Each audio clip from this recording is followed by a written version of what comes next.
Muli bwanji abale nonse, leloli tiyimba nyimbo namba 129 Yesu nalonjeza. So imene iye anasankha ndi ena ake fake tufuna tiyimbe Yesu nalonjeza, ndi Yesu munalonjeza Yesu munalonjeza.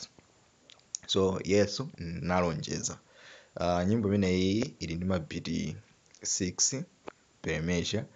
Komanso tikaona apa ndekuti do is A flat. So sitivuta chifukwa choti manotsi athu ayambiraso pa do. Ndikuti pa pitch pipe wathuja tikangodina pamene ndekuti do athu akumveka moteromo.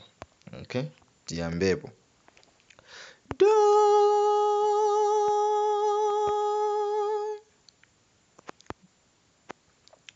take do so so do la do ti do re so mi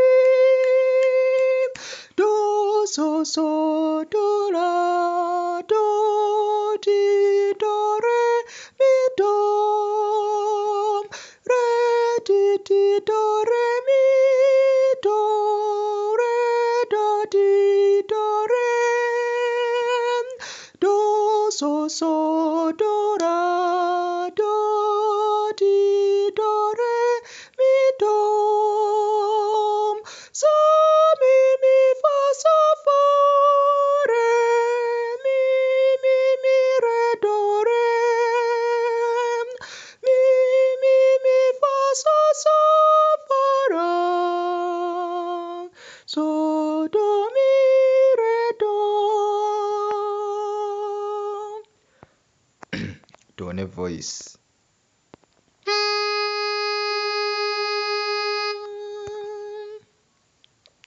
Yesu nalonjeza kutiko mwetu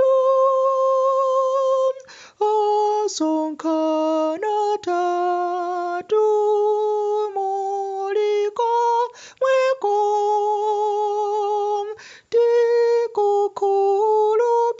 tikukulupira tidali lano Yesu tidalitse kalena fetu Yesu tidalitse popempera fe Yesu tidalitse kale fupimo. Ya nyimbo imafunika ipite moteromo. Mwina ngati ndalakwitsa mwina pamodzi pawiri sipalephera